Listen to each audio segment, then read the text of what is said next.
രാവിലെ തന്നെ അനീഷ് ഒറ്റപ്പെടൽ സ്ട്രാറ്റജിയുമായി നടക്കുകയാണ്. ഇന്ന് കാലത്ത് സ്റ്റോർ റൂമിൽ ബാറ്ററി ചേഞ്ചിന്റെ കൂടെ മെഡിസിൻ വന്നപ്പോൾ അനീഷ് ആ മെഡിസിൻ എടുത്തു. ആ സമയം അക്ബർ അത് ചോദിച്ചു വാങ്ങി. ഞങ്ങൾ ക്യാപ്റ്റനല്ലേ, ഇത്തവണയെങ്കിലും ഞങ്ങളൊന്ന് മെഡിസിൻ കൊടുക്കട്ടെ എന്ന് പറഞ്ഞുകൊണ്ടായിരുന്നു അക്ബർ ആ മെഡിസിൻ അനീഷിന്റെ പക്കൽ നിന്ന് വാങ്ങിച്ചത്. ആ സമയം ചിരിച്ചുകൊണ്ട് അക്ബറിന്റെ കയ്യിലേക്ക് കൊടുത്ത ശേഷം എനിക്ക് യാതൊരുവിധ കുഴപ്പവുമില്ല എന്ന് പറഞ്ഞ് അനീഷ് നേരെ പോയത് ഗാർഡൻ ഏരിയയിലേക്കായിരുന്നു. അവിടെയുള്ള ഊഞ്ഞാലിലിരുന്ന് ബിഗ് ബോസിനോടായിരുന്നു പിന്നെ അനീഷിന്റെ പരാതി മുഴുവനും ഉണ്ടായിരുന്നത്. അക്ബർ ഇന്ന് കാണിച്ച പ്രവൃത്തി എനിക്ക് മാനസികമായി വളരെ വിഷമം തോന്നുന്നു. എന്നെ അത് വല്ലാതെ തളർത്തി കളഞ്ഞു ബിഗ് ബോസ്. ഞാൻ എന്ത് തെറ്റാണ് ചെയ്തിരിക്കുന്നത്? എൻ്റെ വീട്ടിലും അച്ഛനും രോഗികളായ പല ആളുകളുമുണ്ട്.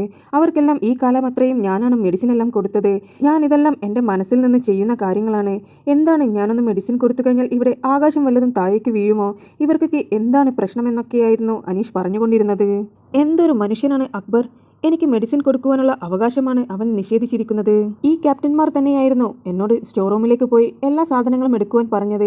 എന്നിട്ട് പിന്നെ എന്തിനാണ് അവർ ഇതുപോലെയെല്ലാം കാണിക്കുന്നത്? ഇത്രയും നാൾ ഞാൻ തന്നെയല്ലേ എല്ലാവർക്കും മെഡിസിൻ എടുത്തു കൊടുത്തത്.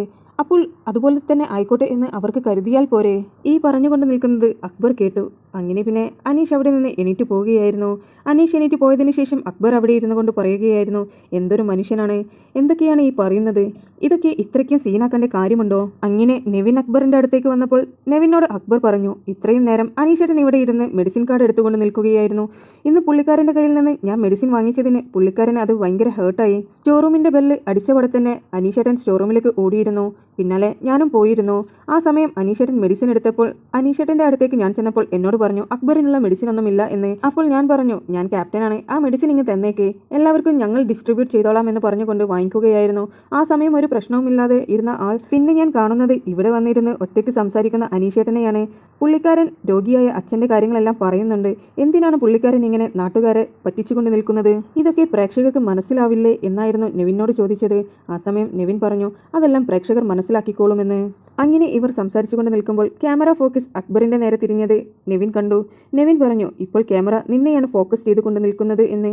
അപ്പോൾ അക്ബർ പറഞ്ഞു, എന്നാ പിന്നെ ഞാനും ഒറ്റപ്പെടൽ സ്ട്രാറ്റജി എടുക്കട്ടെ. ക്യാമറയ്ക്ക് മുന്നിൽ ഒറ്റപ്പെട്ട പോലെ നിന്ന് കഴിഞ്ഞാൽ അത് വൈറലാകുമല്ലോ എന്ന്. എന്താണ് ഈ അനീഷിന്റെ മെഡിസിൻ കാർഡ് ഒറ്റപ്പെടൽ സ്ട്രാറ്റജിയെക്കുറിച്ച് നിങ്ങളുടെ അഭിപ്രായം?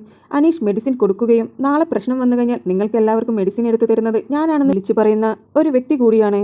ബിഗ് ബോസ് ഹൗസ് സ്വന്തം വീട് പോലെയാണ് അനീഷ് കാണുന്നത്. അച്ഛൻ രോഗിയായതുകൊണ്ട് തന്നെ പുള്ളിക്കാരനുള്ള മെഡിസിൻ എല്ലാം ഈ കാലയത്രോളം അനീഷാണ് എടുത്തു കൊടുത്തതെന്ന് പറയുന്നു. മനസ്സുകൊണ്ട് ആത്മാർത്ഥതയോടെ അവരെയെല്ലാം പരിപാലിക്കുന്ന പോലെയാണ് ഇവിടെയുള്ളവരോടും ഞാൻ സ്നേഹത്തോടെ പെരുമാറുന്നത് എന്നായിരുന്നു അനീഷ് പറയുന്നത്. എന്നാൽ അനീഷിന്റെ ആ സ്നേഹം വെറും മെഡിസിൻ കൊടുത്തുകൊണ്ടുള്ളത് മാത്രമാണെന്ന് നമുക്ക് എല്ലാവർക്കും അറിയുന്ന കാര്യമാണ്. കാരണം അനീഷ് ഹൗസ്മേറ്റ്സുമായി കൂട്ടുകൂടാൻ തന്നെ ഭയക്കുന്ന ഒരു വ്യക്തിയായിരുന്നു. സ്വന്തം വീട്ടുകാരെ പോലെ കാണുന്നു എങ്കിൽ അനീഷിന് അവരെ സ്വന്തം സഹോദരങ്ങളെ പോലെ കാണാമല്ലോ. എന്നാൽ അനീഷ് അവരെ ഇപ്പോഴും വേറെ ഒരു തരത്തിലാണ് കണ്ടുകൊണ്ടിരിക്കുന്നത്.